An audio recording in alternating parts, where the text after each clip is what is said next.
Whew. Good morning, everybody. Danny and Wanda back from Pecan Grove. We're here at Deepsouth. Got a few things going on this morning. We've been trying to keep this okra kind of pruned up in this Wanda's high tone here. You got to keep it leaves off of it. But we're noticing something. The sweet potatoes is doing what we thought they would do. They're taking over.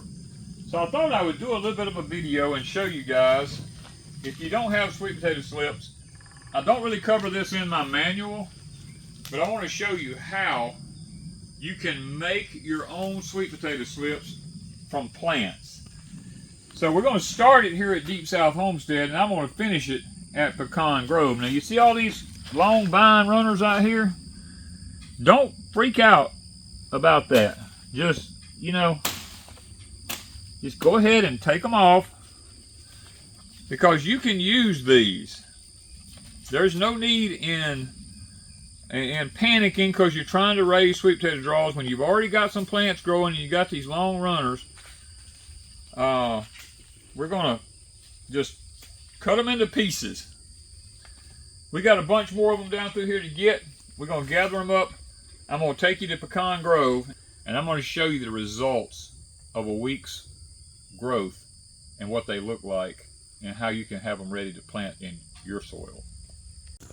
Well, guys, here we have sweet potatoes after a week's worth of growth. They're sitting in a bucket.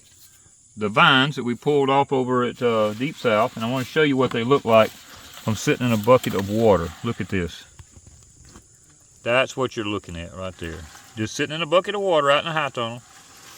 No special treatment, just water. And look, in my book, I talk about using different methods for planting sweet potatoes. If you don't have the forked stick, just a shovel. I show taking a shovel, just jobbing it in the ground like that. Taking you a sweet potato plant like that. See all those nice roots on that?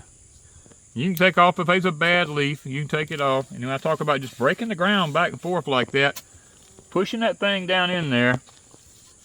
And guys, all you gotta do is just take the shovel and just tamp the dirt over. I mean, it's nothing. And this is dry. It is. We're in a drought, okay? We've had no rain. Like a lot of y'all sent us messages talking about you have no rain. And see, when I pull it back, the dust falls down in there. So what I'll do is I'll just take this and I keep trying to work it and work it. If I have to, I will lay them down just to get them in the ground.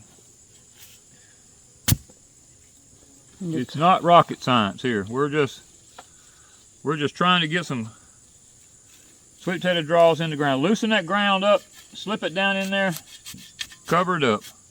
And bring some water. Bring some water with you when you get through, yeah. That's for sure.